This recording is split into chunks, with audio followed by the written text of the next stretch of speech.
Hello students, Happy New Year 2026. Welcome back to Radiant Student Online Service. Dan di tahun yang baru ini kita pastiin kita selalu mengandalkan Tuhan dalam segala keputusan kita agar tahun ini menjadi tahun yang fruitful bagi semua kita. Let's pray. Tuhan Yesus, kami bersyukur di tahun yang baru ini Engkau akan menuntun kami seperti Engkau telah menuntun kami di tahun-tahun yang sebelumnya. Dan hari ini Tuhan kami mau melihat ada jalan-jalan yang Tuhan buka, ada pintu-pintu yang Tuhan buka, sehingga kami masuk dan berjalan menjadi semakin dekat kepada visi yang Tuhan sediakan buat kami. Kami siap untuk percaya sepenuhnya pada Tuhan, dan Roh Kudus tuntun kami agar kami terus berjalan dalam firman Allah. Dalam nama Tuhan Yesus kami berdoa, amin. Teman-teman, sadar nggak kalau setiap hari semua orang itu pasti mempercayai sesuatu? Gimana nih contohnya? Contohnya, tiap hari ada aja sesuatu yang harus kita percaya. Misalnya, kalau kamu mau naik pesawat, kalau kamu mau naik kendaraan umum, mau naik kereta api, waktu kamu misalnya naik pesawat nih, kamu akan percaya bahwa pilotnya akan membawa kamu untuk sampai ke tujuan. Kalau kamu beli tiket dari Jakarta ke Singapura, kamu percaya bahwa waktu landing, kamu akan mendarat di Singapura. Nggak akan tiba-tiba kamu mendarat di Taiwan ya teman-teman. Terus kalau kamu naik ojek online, kamu pesan aplikasinya, kamu masukkan tujuannya, kamu masukkan dijemputnya di mana. Kamu percaya bahwa si babang ojek itu akan menjemput kamu di sekolah kamu atau di rumah kamu. Dan Pak Supir akan membawa kamu ke lokasi yang kamu tuju dengan benar. Dan kalau nggak benar, kamu akan bilang, Pak, jalannya bukan ke sini. Kamu percaya bahwa dia akan mengantarkan kamu ke tempat yang benar. Lalu misalnya waktu ada ujian akhir, ujian tengah semester, kamu percaya kalau jawaban kamu itu benar, walaupun kadang-kadang salah ya teman-teman. Waktu kamu ngechat teman, kamu ngechat, guys gimana nih janjian kita buat makan bareng di cafe ini, atau buat main bareng, padel bareng. Kita percaya dia akan membalas chat kita. Dia akan memberikan jawaban, oke, kita ketemu jam segini, main di sini. Walau kadang-kadang ya di-read doang. Tapi ada yang namanya percaya. Artinya hidup ini gak bisa lepas dari yang namanya percaya. Masalahnya adalah kita ada kalanya bahkan seringkali kita salah menaruh percaya kita. Pernah main truth or dare? Kalau milih truth, kamu harus jujur untuk menjawab pertanyaan dari teman-teman yang main bareng. Kalau milih dare, kamu harus melakukan apapun yang diminta oleh teman-teman yang main bareng juga. Milih yang mana ya? Truth or dare.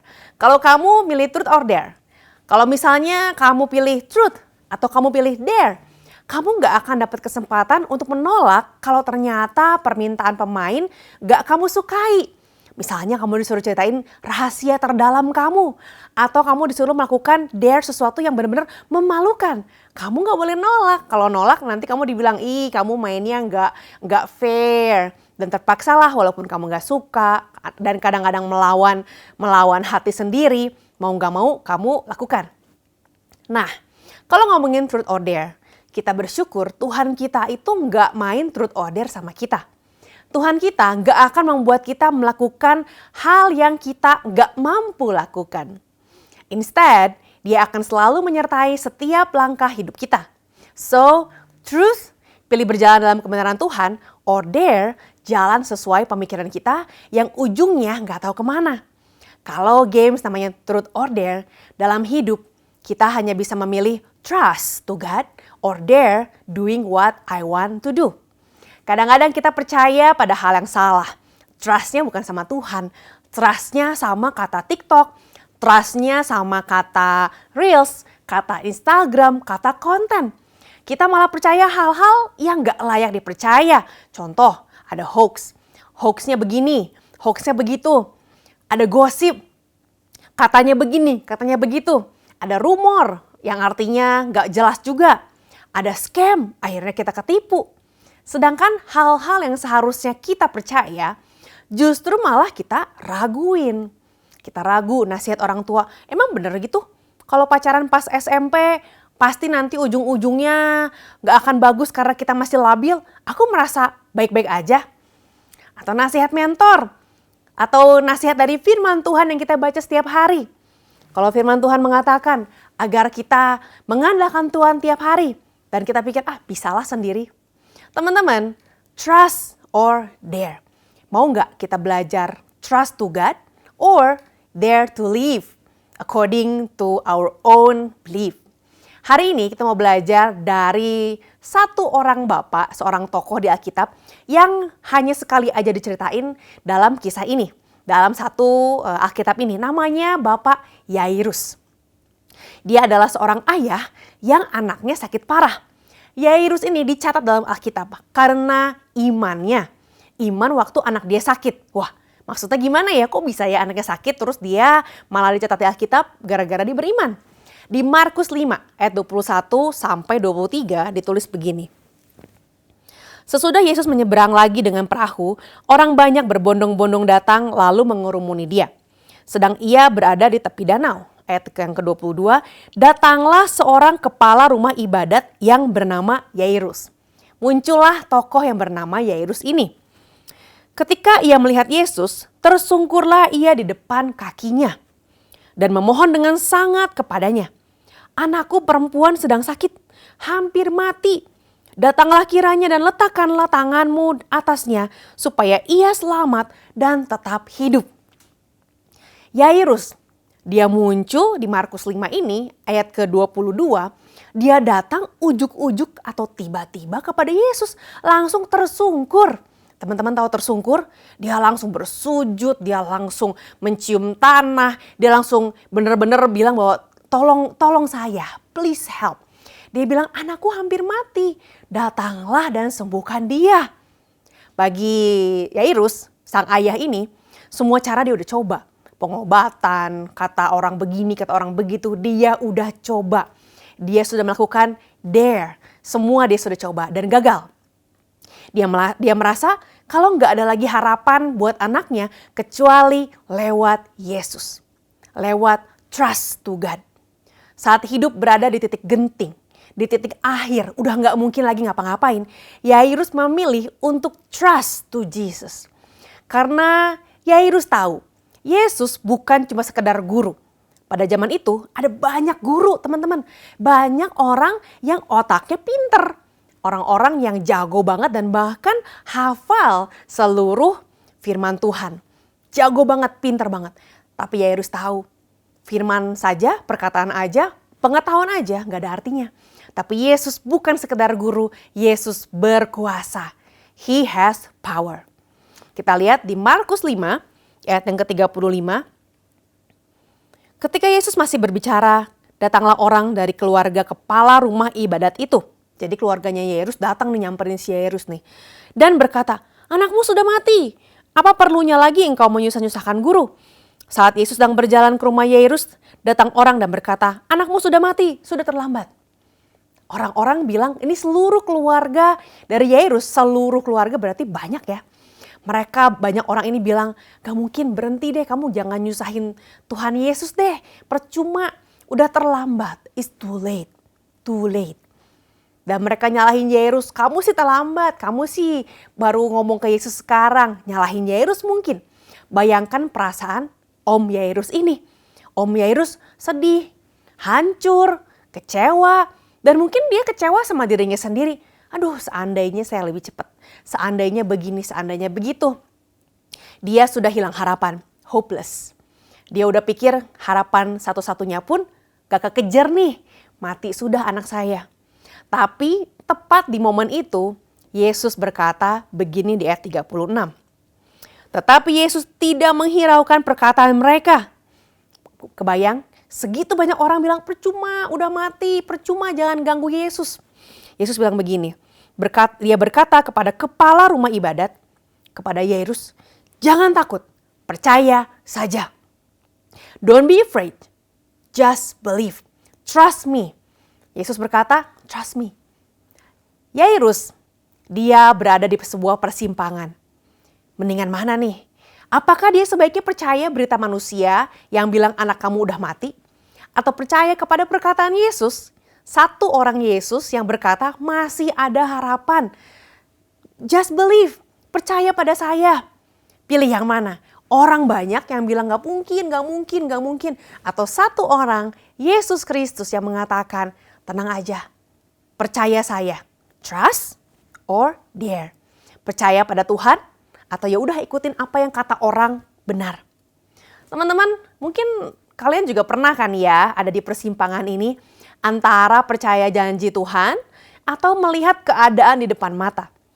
Saat itu Yairus keadaan di depan mata adalah anaknya meninggal dunia. Dan itu adalah fakta yang tidak mudah untuk dia singkirkan. Pertanyaannya, suara mana yang kamu pilih untuk dengar? So, harus gimana nih sikap hati kita? Sikap hati yang benar, heart attitude yang benar, yang pertama adalah kita percaya kebenaran, Jesus is limitless. The first truth is Jesus is limitless. Manusia punya batasan, tapi Tuhan Yesus tidak punya batas. Di rumah Yairus, orang-orang udah nangis, udah meratap, semua udah wah heboh banget deh. Mereka sudah sangat-sangat sedih. Dan mereka yakin semuanya sudah mencapai akhirnya. Sudah selesai, anak Yairus sudah meninggal. Lalu Yesus berkata di ayat yang ke-37. Lalu Yesus tidak memperbolehkan seorang pun ikut serta kecuali Petrus, Yakobus dan Yohanes saudara Yakobus. Dan mereka tiba di rumah kepala rumah ibadat dan di sana dilihatnya orang-orang ribut, menangis dan meratap dengan suara nyaring. Sesudah ia masuk, ia berkata kepada orang-orang itu, "Mengapa kamu ribut dan menangis? Anak ini tidak mati tetapi tidur." Kan gak masuk akal ya teman-teman. Yesus bilang, "Kamu ngapain nangis? Ini anak gak mati kok, anak ini cuma tidur." Ayat 40, tetapi mereka menertawakan dia. Wow, kok bisa ya orang-orang, manusia-manusia biasa menertawakan Yesus yang adalah Tuhan. Dan dikatakan lagi, maka diusirnya semua orang itu, lalu dibawanya ayah dan ibu anak itu dan mereka yang bersama-sama dengan dia masuk ke kamar anak itu. Yang dibawa masuk hanyalah orang-orang yang berpengharapan kepada Yesus. Bukan orang-orang yang udah gak mau percaya lagi. Karena kepercayaan sumbernya dari hati kita, bukan dari luar sana. Markus 5 ayat 39, Yesus berkata, anak ini tidak mati tetapi tidur.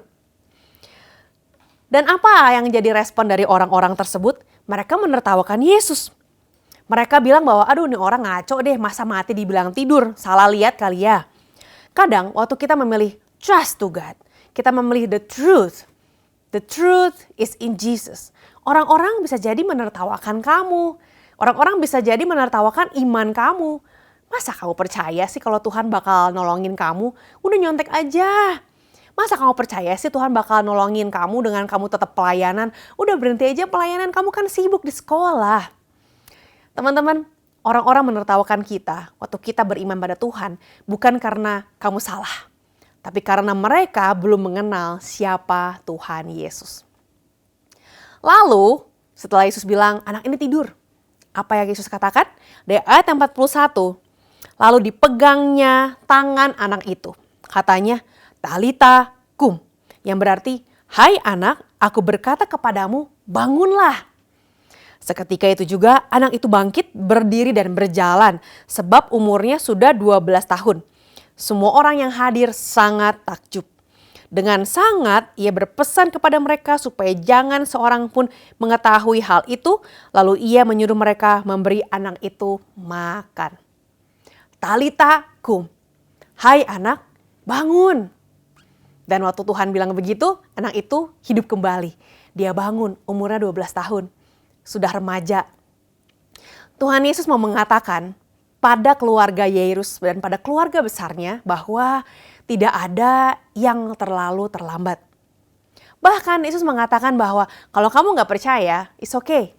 Kamu tidak punya hak untuk menyaksikan sebuah mujizat ini. Tapi kalau Yairus dan istrinya dan murid Yesus ada Petrus, Yohanes, Yakobus mereka percaya, maka mereka melihat sendiri bahwa Yesus mampu melakukan sesuatu yang tidak mungkin. Bahkan anak ini kan sudah mati beberapa jam. Mungkin badannya udah rusak. Mungkin secara medis otaknya udah nggak dapat asupan oksigen beberapa lama, udah rusak, udah terlanjur nggak berfungsi. Teman-teman, tidak ada yang terlalu rusak bagi Tuhan. Bahkan ketika kita berpikir, aduh aku udah terlalu jauh dari Tuhan. Kerohanianku udah terlalu mati. Aku udah gak merasakan apa-apa waktu berdoa, baca Alkitab. Bahkan aku udah gak pengen pelayanan. Bagi Tuhan tidak ada keadaan yang terlalu rusak. Tidak ada keadaan yang terlalu gelap. Tidak ada harapan yang benar-benar habis. Buluh yang patah terkulai tidak akan dipatahkannya. Karena kuasa Tuhan tidak terbatas. Truth nomor 1, Jesus is limitless. Would you trust Him? Yang kedua, this is the second truth. Truth yang kedua adalah faith is the key to God's plan. Iman adalah kunci kepada rencana Tuhan. Rencana Tuhan bagi Yairus adalah untuk menunjukkan bahwa Tuhan mampu untuk menyembuhkan tanpa batas. Waktu Yairus beriman, maka Tuhan menjadikannya sebuah kunci untuk dia melihat sebuah mujizat. Di Yesaya 40 ayat 31 dikatakan begini, orang yang menanti-nantikan Tuhan mendapat kekuatan baru. Kekuatan yang baru itu muncul dari penantian kita kepada Tuhan. Kalau kita menanti, artinya kita beriman.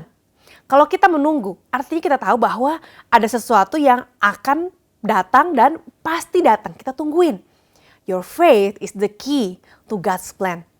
Kalau hari ini kamu di awal tahun ngerasa, aduh belum juga tanggal 20, baru juga tanggal 11. Kok udah capek ya? Aduh, kok belum ngapa-ngapain? Kok udah lelah ya? Baru juga mulai semester kedua.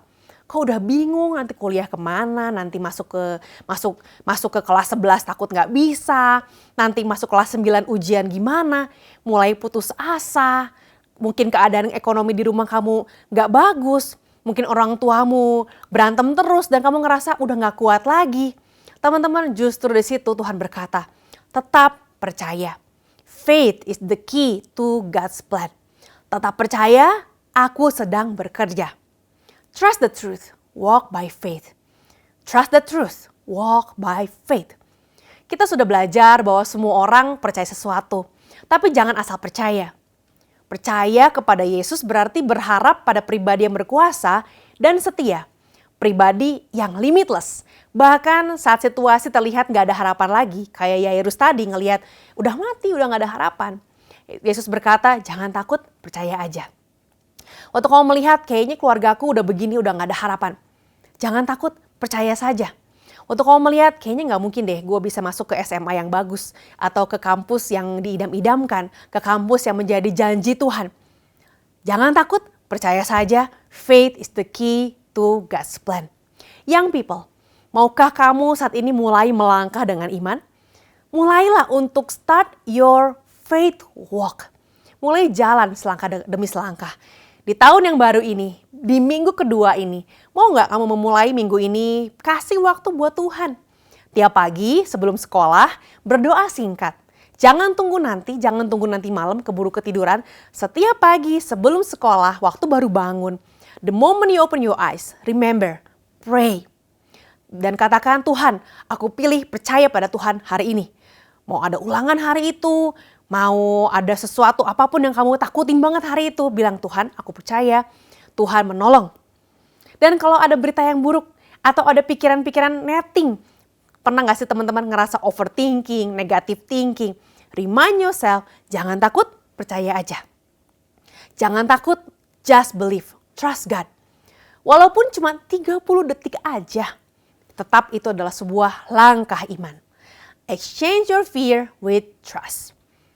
Kalau setiap kali kamu takut, doa, dan doa. Pray, pray, pray. Until your faith is resurrection. Until your faith is waking up. Bangunkan dirimu, bangunkan jiwamu. Dan katakan, aku membangunkan jiwaku untuk percaya kepada Tuhan. Di tahun yang baru ini, kalau kamu merasa iman kamu sudah hilang. Teman-teman, actually your faith never go anywhere. Karena Tuhanmu selalu ada di situ dan hari ini Tuhan katakan, mau nggak untuk kamu percaya lagi?